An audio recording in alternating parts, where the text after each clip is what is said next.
Okay, so this is your assignment support for task 2. You can see here that you've got the vocational scenario context here and the overview of the task from your assignment brief here.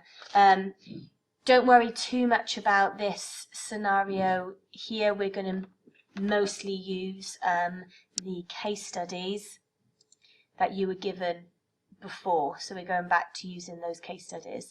If you need new ones, you need to come and speak to me. Okay, so this assignment is helping us to understand the signs and symptoms of abuse and neglect, how we need to respond to those if we're concerned, and also how we recognise them as well.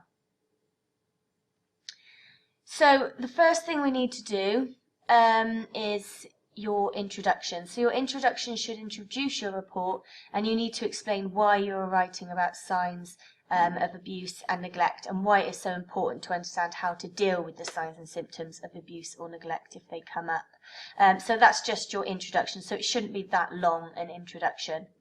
Then you go on to start discussing the types of abuse.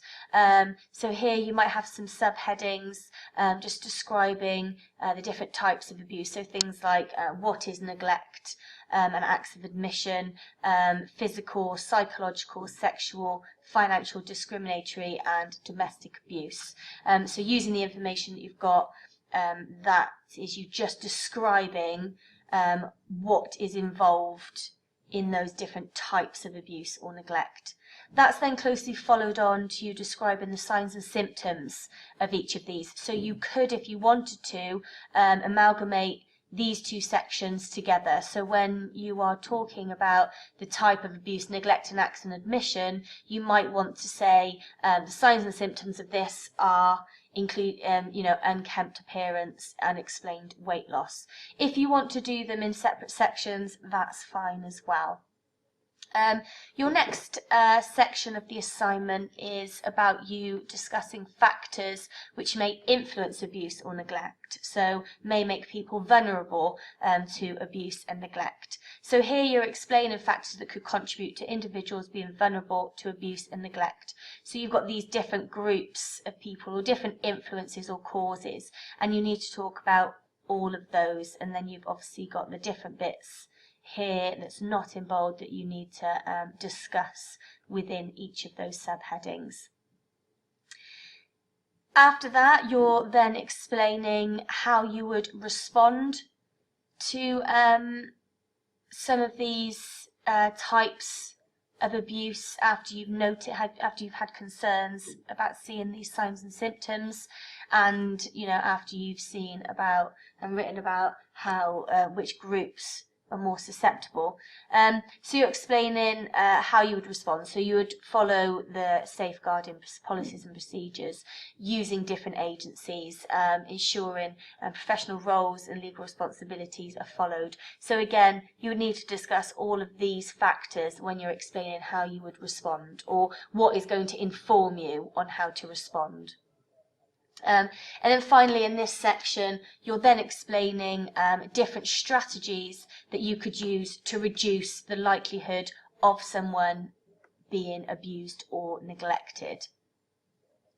And then your final section is you kind of bringing all of that information together to build a discussion. So this is where you bring in your case studies, these two here. So you've got the adult one and the child case study.